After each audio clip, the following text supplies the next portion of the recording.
Hi, my name is Jaap Hollander. I am a psychologist from the Netherlands, from Holland, and I will be coming to Poland to teach provocative coaching.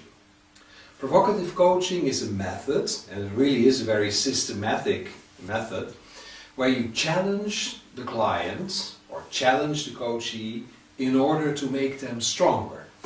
As they say, swimming against the stream will build your muscles.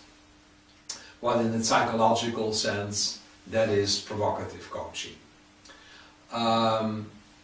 You are all the way behind the person, you are helping them develop, you're helping them grow, you're helping them to become more sensitive, to be stronger, more effective, but you're doing that in a roundabout way where you're actually claiming that they cannot do anything or that they're stupid or whatever, which makes them, enter into a sort of a resistance, and where they themselves are telling themselves and you that yes, they can do it, and yes, they will do it, and yes, they are okay, and they are worthwhile, etc.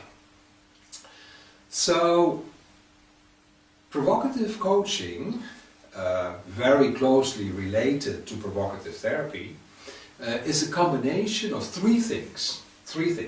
Number one, warmth, empathy, in being in touch with yourself, being in touch with the other person, feeling warmth and love for your client. That's number one. Number two, humor, seeing things in a very funny manner. And number three, provocation, challenging somebody.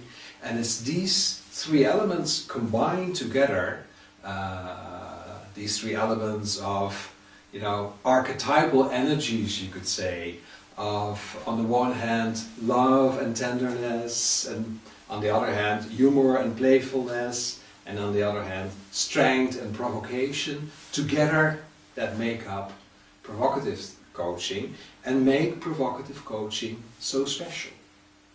It's totally different from sarcasm or cynicism. It is playful banter between friends, as it were. Provocative therapy was developed by an American social worker called Frank Farrellym.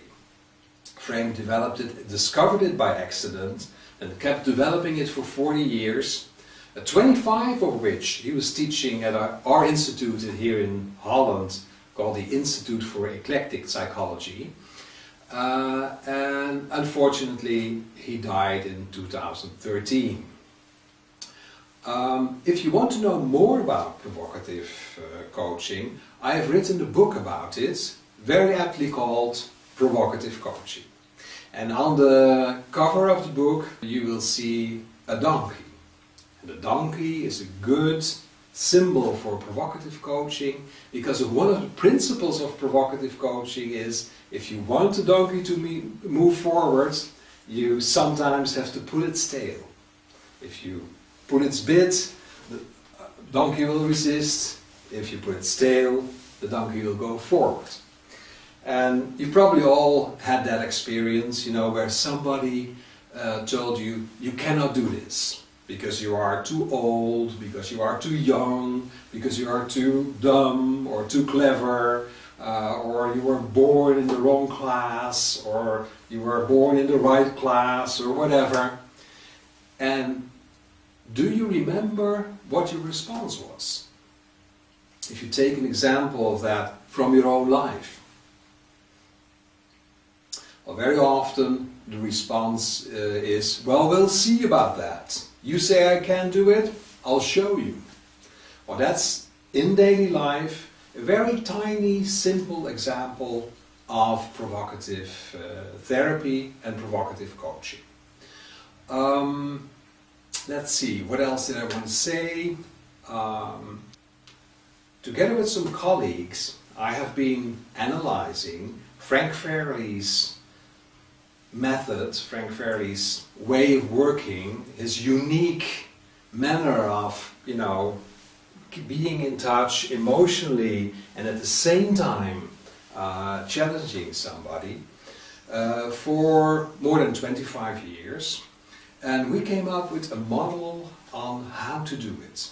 How you can do provocative coaching and provocative therapy. And that's the method I will be teaching in Poland. So, bye-bye, and I'm looking forward to seeing you all.